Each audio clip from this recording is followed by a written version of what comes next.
We're sourcing the market today. We're looking for new ideas. We need a new dessert. Scotty is waiting for us at the restaurant. We just got some potpourri. So we're going to keep looking for that sort of thing, that greyish kind of pinkish purpley colour. Could be a nice start. Yeah. We shouldn't be scared to mix like purple artichokes, all of those things for dessert. It'd be lovely.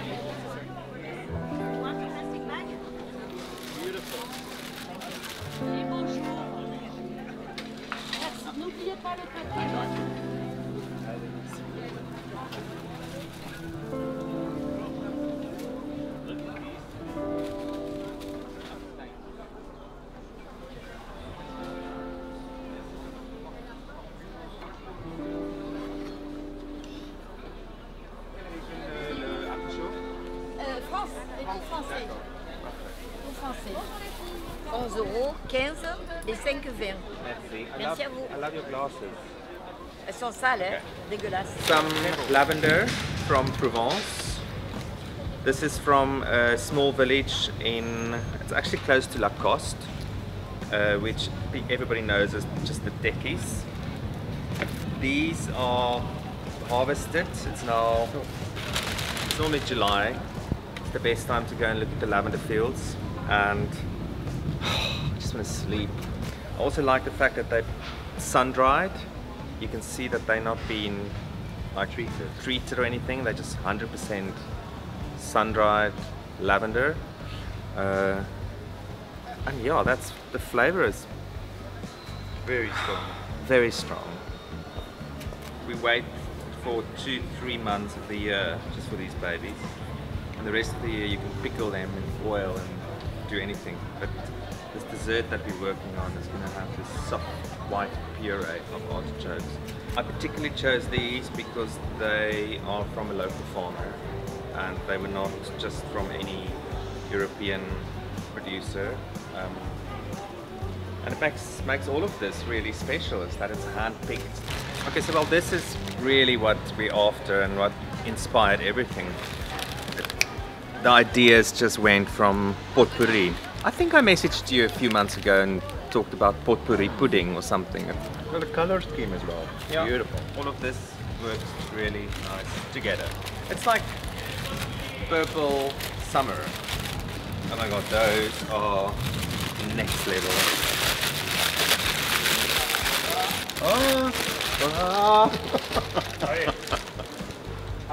Parlez en français? Oui, on est pas en français. Ah, thank you. Merci beaucoup. Merci à vous. Before we get hit by a soccer venterwijntje, these are almost like, I once said, glass. They have this translucent, hand-blown glass. So beautiful. What gave it away was the price. They were a little bit more expensive, so premium price, and they're sweet. They definitely speak for themselves. Okay, Mur. Know this lady also. She always, every morning I go and have a dake or a swim in the sea, go past her back and grab a bucket of these. These really look pitch black, but the moment you start diluting it, we can actually see it becomes like beautiful purple, like lavender color. So not only are we after the color here, but we're after this beautiful flavor of the mûr. These are Niçoise olives, so Tiny little things. very little pips, easy to pop out. Again, just purple, burst with flavor. And this with the artichoke, I imagine vanilla, with all these berries coming in, the rose, dried strawberries, cream. It's going to be delicious.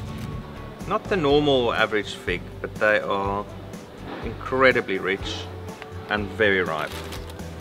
Oh, it's like jam. People normally just look for a fig that's purple and red and like perfect. This is a good example of the imperfect fruit carries the sweetest flavor. You can see the sugar sort of. Just concentrated, and I mean it all just makes sense just by looking at it. I think what's different here is that if you're going under in a section, someone instantly sees it and they jump onto the section and help you.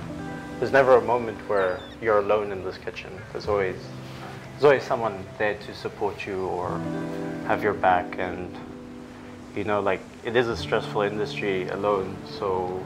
Is that a culture you think we created from the beginning? Is that because we sit tight and everybody helps each other all the time? I think we've noticed it and we've made the effort to kind of adapt to the team. And yeah, like, I think this is why so many chefs drop out from the industry, is that it's the pressure that gets to you over a certain amount of time. And we need to change that and focus on that, you know. And it's all about communication, really. We've got 5 languages spoken in the front. More. Tristan, do you speak Afrikaans? Yes. English? Yes. German? Dutch?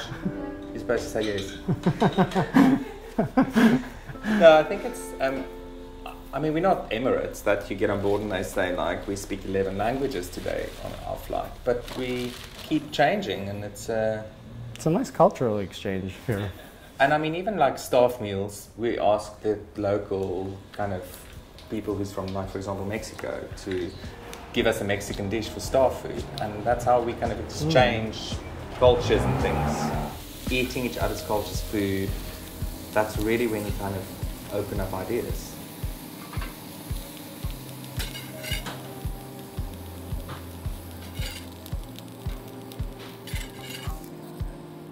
It is technically a classic of the restaurant. It's not, we've been doing it a while, and I'm a big believer if you've got something that works, you shouldn't just take it off and move on to the next thing too quickly. But just going to the market and finding so much, one thing actually, potpourri and dried flowers really changed this. And I think the season, it works very well. It's kind of summer, but there's also, it's dried flowers, which is a very cultural thing for us in South Africa. And the flavor and the smell of dried roses, and then bringing in some savory elements like artichoke.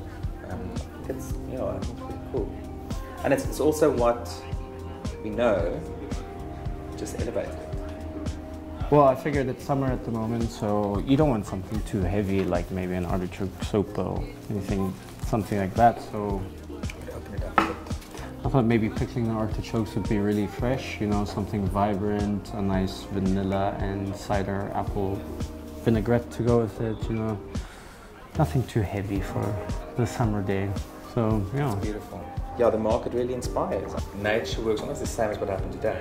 I came back from the market and I gave you like just some ingredients and I said, make something. And it's incredible. I guess this is one of the joys of working with you, chef. It's just, you always keep me on my toes, which is... Well... But I mean, that's part of the job, isn't it? You just, sometimes you just need to kind of not think and just go.